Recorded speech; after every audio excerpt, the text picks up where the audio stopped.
Oke, teman-teman kita lanjut. Tadi kan udah ya perhitungan di Excel.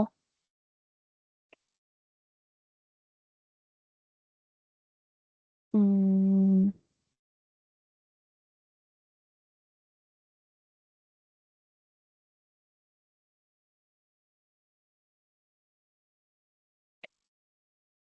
nah, yang tadi kita lakukan di Excel itu adalah nilai dari eh, atau kita ngolah data yang proses trainingnya aja, belum proses testing. Nah, proses testing itu kan unseen data, berarti datanya nggak boleh ada di training gitu ya. Ternyata ketika kita tes gitu, hasilnya, hmm, contoh gitu ya, akurasinya adalah 78 gitu, 78%, berarti 11 dari 14 data, 11 data yang benar dari 14 gitu. Nah, apakah cukup? Enggak teman-teman, masih kurang gitu ya. Ini beda lagi ya, beda lagi tabelnya dengan yang tadi kita kerjakan, beda lagi. Ya anggaplah gitu kita udah proses training, terus dikasih data baru ternyata, performance untuk testing-nya adalah 78% gitu ya akurasinya. Ini masih kurang nih, kalau kayak gitu berarti kita harus,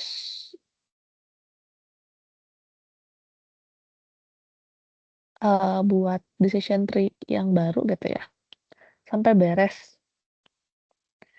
Nah ini, ketika kita buat gitu ya, ketika kita buat pohonnya sampai beres, terus trainingnya beres, pohonnya semua komplit gitu ya,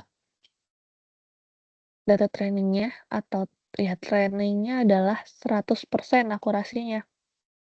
Sekarang kita coba bandingin antara Tri 1 sama Tri 2. Tri 1 trainingnya 78, Tri 2 trainingnya 100 untuk akurasi ya.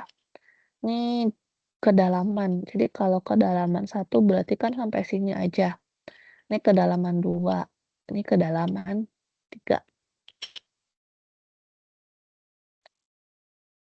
Nah, sekarang apa sih yang jadi goal dari proses learning itu? Model yang bagus itu bukan cuman bagus di trainingnya aja, tapi harus bagus juga di testing. Nah, balik lagi, ada training, validation, sama tes gitu ya. Ketika kita split datanya, biasanya kita bagi jadi training dan testing, dan ada juga proses validation. Training ini ya berarti untuk proses pelatihan si model. Tujuannya ya eh, kita bangun modelnya dengan data yang kita tahu labelnya seperti apa.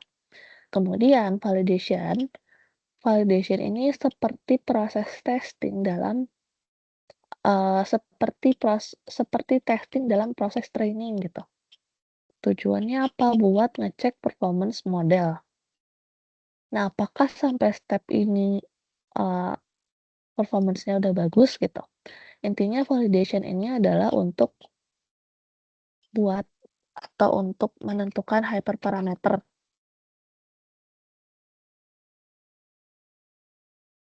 Ini para hyperparameter tuning. Gimana caranya supaya kita mendapatkan hyperparameter terbaik gitu. Nah, kita perlu ada yang namanya validation gitu ya. Jadi, oh sampai step ini bagus gak nih performance-nya? Oh kurang, ya udah kalau kurang berarti kita ganti lagi atau kita training lagi gitu ya. Terus kita ganti si hyperparameternya yang asalnya kedalamannya 1 kita tambah jadi kedalaman 2. Bagus gak? Oh makin bagus gitu. Oke, kalau makin bagus berarti kita coba tambah lagi si kedalamannya. Jadi kedalaman 3. Oh ternyata performance-nya jadi berkurang testingnya. Oke, berarti kita stop sampai di, kedalaman 2 gitu, intinya kayak gitu. Nah, untuk proses testing ini unseen data, intinya kita nggak tahu labelnya seperti apa, ini generalization performance.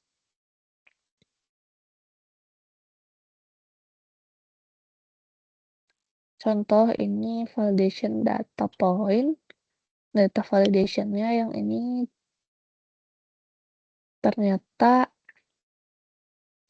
66,6% gitu ya.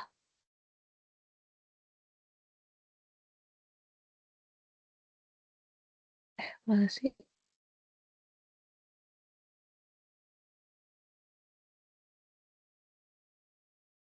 Harusnya yang tri 1 dulu ya.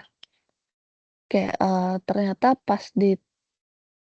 pas dicek gitu ya, pas proses validation, kalau tri 1 itu, performance trainingnya adalah 78% akurasinya, sedangkan untuk yang validation-nya adalah 76,1%. Sedangkan kalau yang ini, kalau yang pohon kedua, trainingnya 100%, validation-nya 6,6%, 66,6%.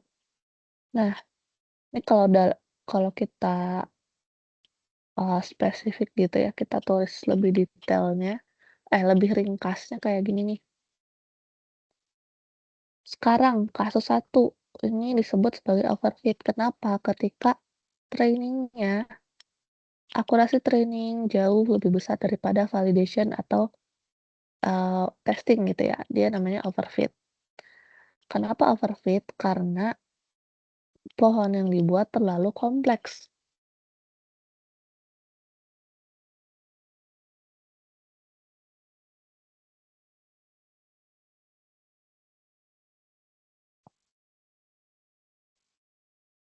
Tuh, sedangkan untuk yang pohon yang pertama, dia trainingnya 78, validation-nya 76,1. Dia disebut sebagai underfit. Kenapa? Karena pohonnya terlalu sederhana gitu ya, atau modelnya terlalu sederhana. Terlalu sederhana.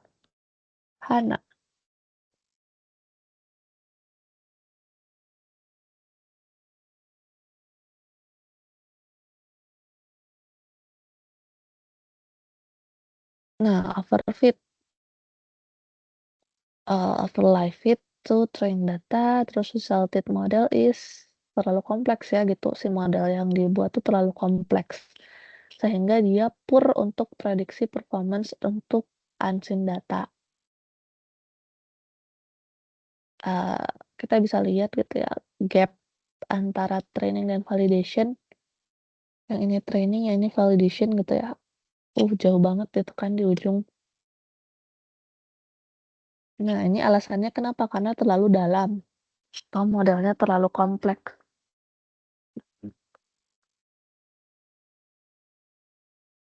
Sedangkan kalau underfit, modelnya terlalu simpel sehingga dia nggak bisa untuk memprediksi, ya jelek juga untuk memprediksi, eee, data testing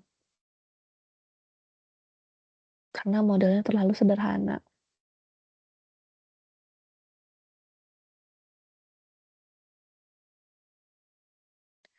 Nah, cara handle-nya gimana? Ada banyak teman-teman. Yang pertama reduce, error pruning atau REP, terus ada rule post pruning atau RRP, dan ada data preparation, training set, validation set, test set. Nah, yang pertama yang REP dulu.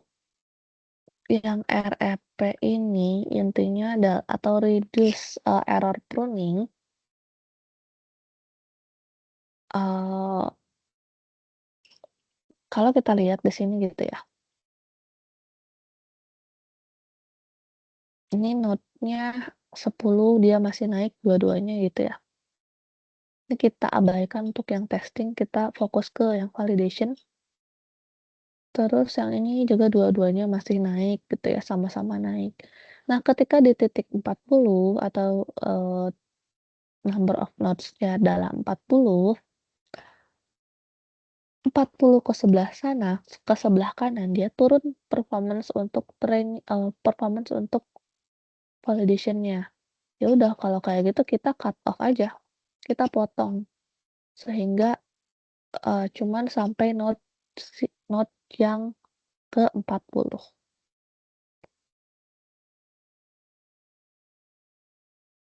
tuh. Nah, sehingga di sini trainingnya 97, validation-nya juga 97, pas, pakai data testing hasilnya adalah 95. Saat resize-nya itu adalah 40, number of nodes.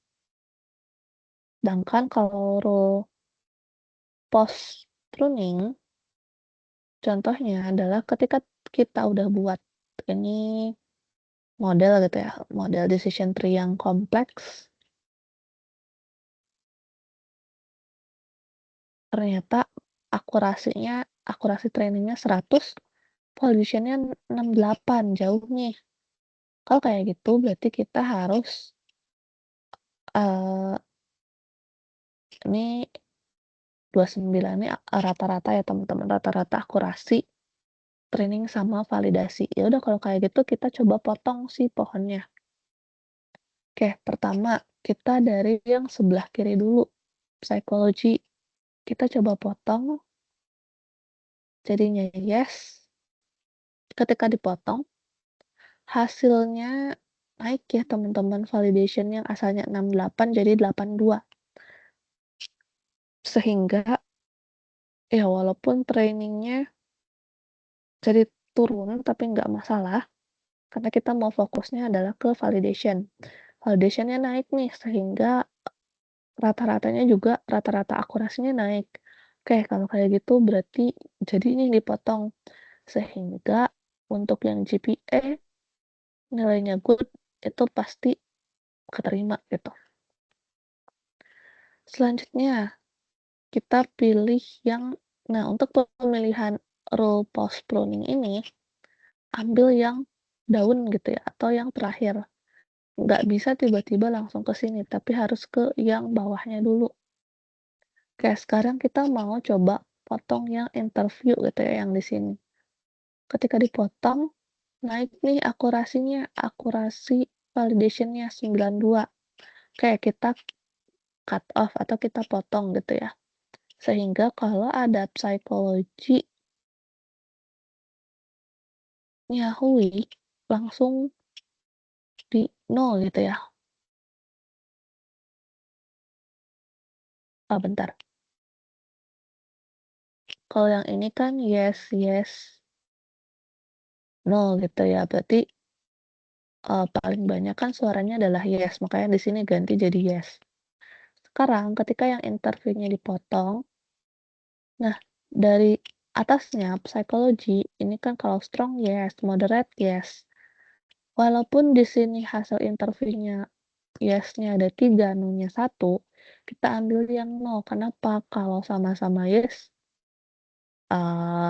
sama-sama yes, ya udah ngapain dibuat 3 gitu ya, ngapain dibuat 3, langsung aja GPA, terus kalau GPA-nya average, yes gitu ya. Makanya di sini kita ganti jadi no, supaya yes, yes, no gitu ya. Kalau yes, yes, yes, ya udah potong dari atas aja gitu kan.